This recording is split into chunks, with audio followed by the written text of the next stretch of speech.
쏟아지는 저녁이었습니다. 오래된 소형 트럭의 와이퍼가 끊임없이 움직였지만 앞이 잘 보이지 않았어요. 박성만은 손에 땀이 차는 걸 느끼며 핸들을 세게 잡았습니다. 배달 마감 시간에 쫓겨 마음이 급했죠. 좁은 국도를 돌던 순간 맞은편에서 미끄러지듯 다가오는 검은 세단이 눈에 들어왔습니다. 그는 급히 브레이크를 밟았지만 이미 차체는 젖은 아스팔트 위를 미끄러지고 있었습니다. 쾅 하는 소리와 함께 두 차량이 부딪혔습니다. 충돌은 심하지 않았지만 상대 차량의 트렁크가 요란한 소리와 함께 덜컥 열렸습니다. 비바람에 휘날리던 차 안쪽에서 묘한 냄새가 흘러나왔어요. 박성만은 본능적으로 차에서 내려 괜찮으세요? 하고 외쳤습니다. 상대 운전자는 얼굴이 창백했고 손을 덜덜 떨며 트렁크 쪽으로 다가갔습니다. 괜찮아요. 그냥 살짝 스쳤을 뿐이에요. 남자는 다급히 말하며 트렁크를 닫으려 했습니다. 하지만 잠금이 제대로 걸리지 않아 계속 열렸다 닫혔죠. 그 사이 트렁크 틈으로 붉은색 얼룩이 번지는 것이 보였습니다. 박성만은 순간 숨이 멎는 듯 했어요. 그것은 단순한 페인트가 아니었습니다. 비에 섞인 피 냄새가 은은히 풍겼습니다. 그때 지나가던 시민이 스마트폰으로 영상을 찍으며 다가왔습니다. 이거 교통사고죠? 보험 처리해야죠? 남자의 말에 상대 운전자는 식은땀을 흘리며 차 뒤로 몸을 돌렸습니다. 그만 찍으세요. 라며 외쳤지만 손이 떨려 트렁크를 완전히 닫지 못했습니다. 잠시 후 경보음이 울리며 트렁크가 완전히 열렸습니다. 그 안엔 검은 여행 가방 하나가 덩그러니 놓여 있었고 가방 지퍼 틈새로 짙은 붉은 자국이 번지고 있었습니다. 순간 남자의 표정이 완전히 굳어졌습니다. 그는 아무 말 없이 뒤돌아보더니 그대로 빗속을 향해 달려가기 시작했습니다. 박성만은 얼이 빠진 채 그 뒷모습을 바라봤습니다. 그의 귓가엔 빗소리와 함께 심장이 뛰는 소리가 섞여 들렸습니다. 그리고 머릿속에는 단 한 가지 생각만이 맴돌았습니다. 방금 본 게 사람의 피였을까? 비가 그치지 않은 새벽, 경찰차의 붉은 불빛이 도로 위를 번쩍였습니다. 노란 라인이 그어진 현장에 박성만은 두 팔을 떨며 서 있었습니다. 젖은 셔츠가 몸에 달라붙었고 눈앞엔 경찰 두 명이 메모를 하며 오갔습니다. 형사 하나가 다가와 물었습니다. 박성만 씨 맞으시죠? 충돌 상황 좀 자세히 말씀해 주시겠어요? 그는 잠시 말을 잇지 못하다가 고개를 끄덕였습니다. 제가 커브를 돌다가 그 차가 미끄러져 와서 목소리는 떨렸습니다. 트렁크 쪽으로 가자 형사들이 수군거렸습니다. 비닐 장갑을 낀 손이 조심스럽게 가방을 들어 올렸고 안에서 짙은 피 냄새가 확 퍼졌습니다. 안에는 낡은 카메라, 신분증, 그리고 얼룩진 셔츠가 들어 있었습니다. 신분증 이름은 한지호. 형사는 낮게 중얼거렸습니다. 이 사람 다원물류 직원이네. 어제부터 실종 신고 들어왔었는데 박성만은 숨이 막혔습니다. 자신이 휘말린 게 단순한 접촉사고가 아니란 걸 직감했죠. 형사는 그의 트럭 블랙박스를 꺼내며 이거 가져가겠습니다라고 말했습니다. 화면 속에는 사고 직전까지의 영상이 고스란히 남아 있었습니다. 그날 저녁 사건은 지역 뉴스에 바로 보도되었습니다. 노년 운전자의 미스터리 사고, 트렁크 속 피 묻은 가방이라는 자극적인 제목이 화면을 채웠습니다. 성만의 전화는 끊임없이 울렸습니다. 가족과 이웃들이 놀라서 전화를 걸어왔지만 그는 말이 없었습니다. 그냥 이상한 사고였을 뿐이야라고 중얼거렸습니다. 며칠 후 경찰은 도주한 운전자가 비자금 운반책이었다는 사실을 확인했습니다. 사건의 중심에는 다원물류라는 이름이 떠올랐죠. 그 기업은 한때 그의 아들 민호가 탐사 기사로 파헤치던 회사였습니다. 그 순간 박성만의 가슴속에 오래 묻어둔 불안이 되살아났습니다. 설마 이 사고가 그 아이와 관련된 건 아니겠죠. 그의 시선은 멀리 깜빡이는 순찰차 불빛에 닿았습니다. 빗물 사이로 번진 그 빛이 마치 무언가를 경고하는 듯 했어요. 며칠 후 박성만은 경찰서로 불려갔습니다. 형사가 검은 봉투를 내밀며 말했습니다. 사고 차량 트렁크에서 발견된 물건 중 일부입니다. 그는 조심스레 봉투를 열어보았어요. 안에는 피가 말라붙은 디지털 카메라가 들어 있었습니다. 형사는 이 안에 뭐가 있을지 모르겠지만 조심히 확인해 보세요라고 말하고 자리를 비켰습니다. 박성만은 손이 떨렸습니다. 조심스레 전원을 켜자 화면에는 낯선 얼굴들이 스쳐 지나갔습니다. 회의실, 창고, 트럭, 그리고 마지막 사진에서 그의 호흡이 멎었습니다. 화면 속엔 그의 아들 박민호가 서 있었습니다. 3년 전 실종된 아들이 기자증을 목에 걸고 서 있었습니다. 이게 어떻게 그는 말끝을 잇지 못했습니다. 눈앞의 사진은 오래된 기록처럼 보였지만 배경의 날짜가 사고 전날로 찍혀 있었습니다.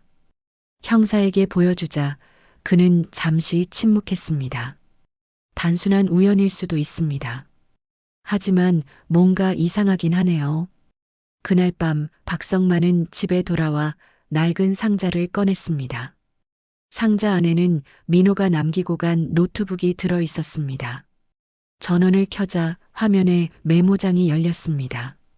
제목은 트렁크, 물류, 운반책. 그는 그 단어들을 한참 바라봤습니다. 이틀 뒤 그는 아들의 옛 동료 기자를 찾아갔습니다. 민호가 마지막으로 누구를 만났는지 기억합니까? 물었더니 동료가 망설이며 답했습니다. 한지우라는 사람이었어요. 그가 정보를 주기로 했답니다. 그 말을 들은 순간 퍼즐 조각이 맞춰지듯 가슴이 서늘해졌습니다. 한지우, 바로 그날 사고의 운전자였습니다. 박성만은 밤새 잠을 이루지 못했습니다. 손에는 카메라 속 아들의 사진이, 머릿속에는 그날의 붉은 가방이 맴돌았습니다. 그 아이가 그걸 찍은 거였구나. 그는 속으로 중얼거렸습니다. 그 순간부터 그는 더 이상 단순한 목격자가 아니었습니다. 이제 그는 진실을 찾아야 할 이유가 생겼습니다. 다음 날 새벽 박성만은 노트북 속 단서를 들고 다원물류 본사 근처로 향했습니다. 회색빛 건물은 비를 맞은 듯 음산했고 경비 초소 앞에서 그를 의심스러운 눈으로 바라보는 경비원이 있었습니다. 그는 일부러 배달 기사인 척하며 건물 근처를 배회했습니다. 혹시 한지우 씨 아시나요? 여기에 근무했다던데요. 경비원은 잠시 망설이다가 작게 중얼거렸습니다. 그 사람 요즘 얼굴을 못 봤어요. 며칠 전부터 이상했죠. 성만은 그 말을 곱씹으며 회사 뒤편으로 발걸음을 옮겼습니다. 창고가 늘어선 구역에는 외부 보안업체 직원이 CCTV를 점검하고 있었습니다. 그는 조심스레 다가가 말을 걸었습니다. 사고가 있었던 날 혹시 여기 영상 좀 볼 수 있을까요? 저 그날 근처에서 일이 있었거든요. 직원은 귀찮다는 듯 표정을 찌푸렸지만 박성만의 진지한 눈빛에 결국 영상 일부를 보여주었습니다. 화면 속에는 새벽 어스름에 한지우가 나타났습니다. 그는 검은 가방을 들고 트렁크를 열더니 전화를 받으며 무언가를 중얼거렸습니다. 입모양은 작지만 분명했습니다. 그걸 넘기면 다 끝장이야. 박성만은 손에 힘이 들어갔습니다. 그 말이 의미하는 걸 직감했죠. 지우는 단순한 운반책이 아니었습니다. 그는 두려움과 분노가 섞인 눈으로 영상을 바라봤습니다. 그는 복사한 영상을 USB에 담아 경찰에 제출했습니다. 그러나 담당 형사는 시큰둥한 표정이었습니다. 이건 정황일 뿐입니다. 법적으로 증거로 쓰기엔 부족해요. 냉정한 말에 성만의 어깨가 축 처졌습니다. 그럼 누가 그 사람을 찾아줍니까? 그는 낮게 물었지만 형사는 답하지 않았습니다. 다음 날 아침 우편함에 낯선 봉투가 꽂혀 있었습니다. 안에는 USB 하나와 쪽지 한 장이 들어 있었습니다. 아들이 찾던 진실, 이제 당신이 이어가야 합니다. 성만은 손끝이 얼어붙는 걸 느꼈습니다. USB를 노트북에 꽂자 화면 속 영상이 재생되었습니다. 다원물류 회장이 정장 차림으로 누군가에게 돈 가방을 건네고 있었습니다. 그 옆에는 국회의원의 얼굴도 보였습니다. 박성만은 숨을 삼켰습니다. 이 영상이야말로 아들이 목숨을 걸고 찾아낸 진실이었습니다. 그의 눈빛은 더 이상 흔들리지 않았습니다. 이제 내가 해야 할 일을 할 때군요. 밤이 깊은 시각, 박성만은 한지우의 주소가 적힌 메모를 들고 낡은 빌라 앞에 서 있었습니다. 현관문은 굳게 잠겨 있었고 창문에는 커튼이 내려져 있었습니다. 그러나 문틈 사이로 바람이 스며들며 희미한 쇠냄새가 풍겼습니다. 그는 망설이다가 손잡이를 잡아당겼습니다. 문은 잠겨 있었지만 옆 창문이 살짝 열려 있었습니다. 그는 조심스레 몸을 숙여 안으로 들어갔습니다. 거실은 엉망이었습니다. 식탁 위에는 깨진 컵과 쓰러진 의자가 있었고 벽 한쪽엔 다운을 건드리면 끝이다라는 글씨가 붉게 쓰여 있었습니다. 마른 피 냄새가 코를 찔렀습니다. 박성만은 등골이 서늘해졌습니다. 바닥에는 피가 묻은 셔츠와 신분증 조각이 흩어져 있었어요. 그때 창밖에서 미묘한 섬광이 스쳤습니다. 그는 본능적으로 몸을 숙였고 창문 너머에서 카메라 셔터 소리가 났습니다. 누군가 자신을 촬영하고 있었습니다. 박성만은 곧장 밖으로 뛰쳐나갔지만 골목은 텅 비어 있었습니다. 빗물이 고인 도로 위에는 발자국 하나만 남아 있었죠. 놀란 그는 경찰에 신고했지만 도착한 형사는 오히려 냉랭한 눈빛을 보냈습니다. 박성만 씨, 이 집에 무단 침입하신 거 알고 계시죠? 순간 그의 얼굴이 굳었습니다. 제가 범인이라도 된다는 겁니까? 형사는 애써 말을 아꼈습니다. 절차상 조사해야 합니다. 조사를 마치고 귀가한 그는 불이 꺼진 집안에서 잠시 멍하니 서 있었습니다. 그때 전화벨이 울렸습니다. 화면엔 모르는 번호가 뜨고 있었습니다. 여보세요? 낮고 차분한 남자의 목소리가 들렸습니다. 그날 본 걸 잊으세요. 가족을 생각해 보세요. 그 말이 끝나자마자 통화는 끊겼습니다. 손에 든 휴대폰이 식은땀으로 미끄러졌습니다.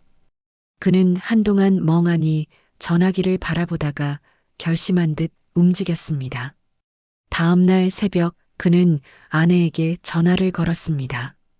당분간 처가에 가 있어. 일 때문에 위험할 수도 있어. 아내는 놀랐지만 그가 더 말하지 못하게 전화를 끊었습니다. 창문을 닫으려다 그는 차 밑에 낯선 반짝임을 발견했습니다. 몸을 숙여보니 작은 위치 추적기가 부착되어 있었습니다. 이제 날 지켜보는 놈들이 있군. 그의 눈빛이 차갑게 식었습니다. 그리고 그 순간 그는 직감했습니다. 이 싸움은 더 이상 단순한 진실 추적이 아니었습니다. 그의 생명까지 걸린 전쟁이 시작된 것이었죠. 그날 밤 박성만은 자신의 트럭을 몰고 도시 외곽으로 향했습니다. 거리는 한산했고 가로등 불빛만이 젖은 도로를 비추고 있었습니다.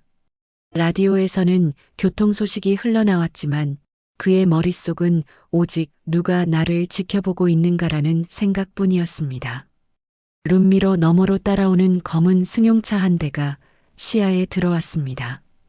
몇 번을 골목으로 꺾어도 일정한 거리를 두고 따라왔습니다. 그는 속으로 중얼거렸습니다.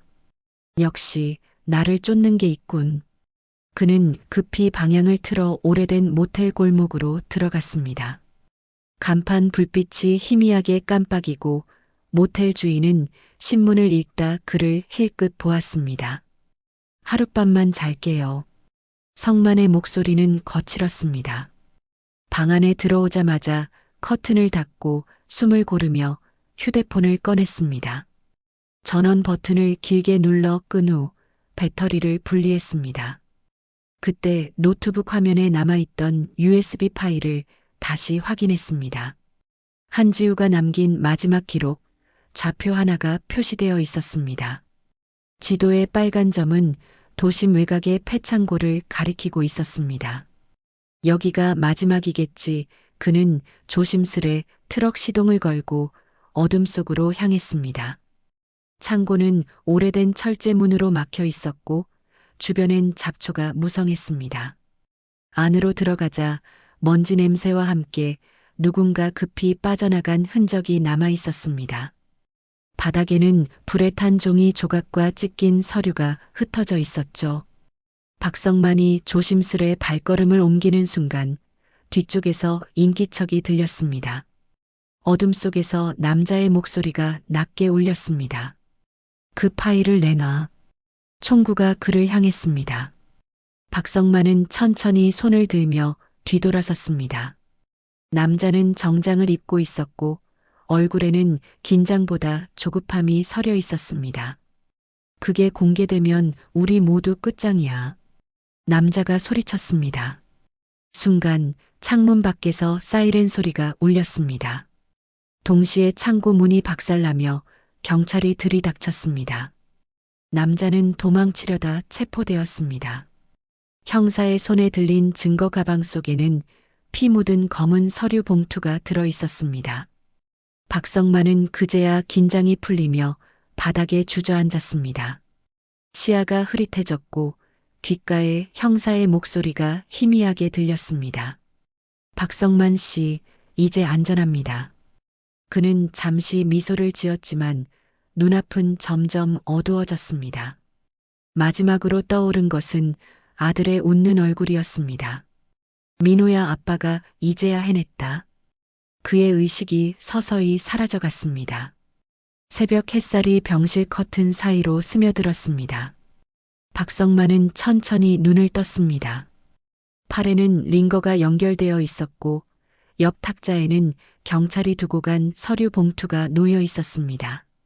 문이 열리며 조심스레 들어오는 발자국 소리가 들렸습니다. 흰 모자를 눌러 쓴 남자가 고개를 숙였습니다. 한지우였습니다. 그의 얼굴은 창백했고 손에는 낡은 서류 봉투를 들고 있었습니다. 박 선생님, 아직도 포기 안 하셨군요. 낮은 목소리에 성만은 미약하게 웃었습니다. 포기하기엔 너무 늦었어요. 이제는 끝까지 가야죠. 지우는 잠시 침묵하더니 봉투를 내밀었습니다. 이 안에 모든 게 있습니다. 비자금 자료, 회장의 거래 장면, 그리고 민호 씨가 모았던 기사 원본까지. 박성만은 봉투를 받아 손끝으로 눌렀습니다. 그 안에서 느껴지는 묵직한 두께가 그의 심장을 더 세게 뛰게 했습니다. 이걸 언론에 넘길 겁니다. 지우의 목소리는 단호했습니다. 민호 씨가 원했던 건 바로 이 진실의 공개였어요. 며칠 후 전국 방송에서 긴급 뉴스가 흘러나왔습니다. 다온물류 회장, 정치인과의 비자금 거래 의혹 내부 고발자 제보로 전말 드러나 화면 속에는 회장의 얼굴이 클로즈업 되었고 경찰에 의해 수갑이 채워졌습니다. 기자들이 몰려들며 현장은 아수라장이 되었습니다.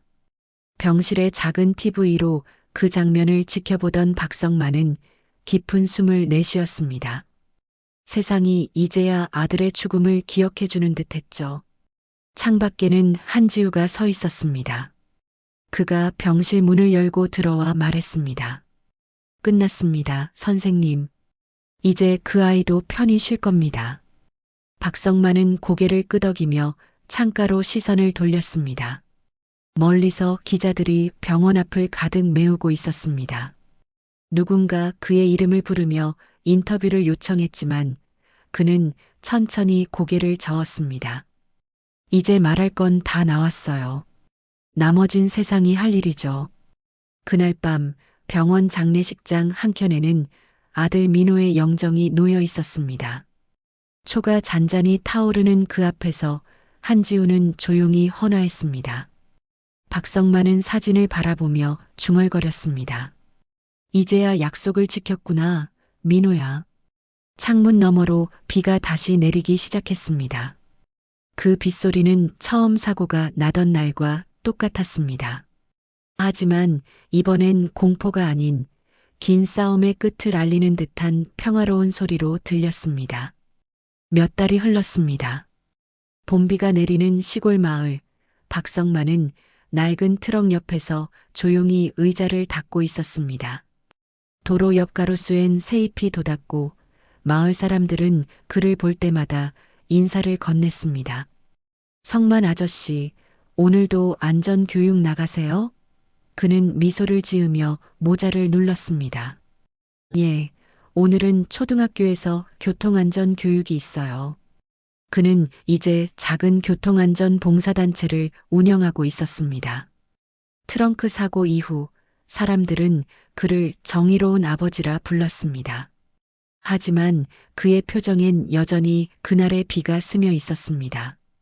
교육을 마치고 돌아오는 길, 빗방울이 차창을 두드렸습니다. 성만은 본능적으로 와이퍼를 켰습니다. 일정한 간격으로 움직이는 와이퍼 소리가 마치 심장박동처럼 귓가를 울렸습니다.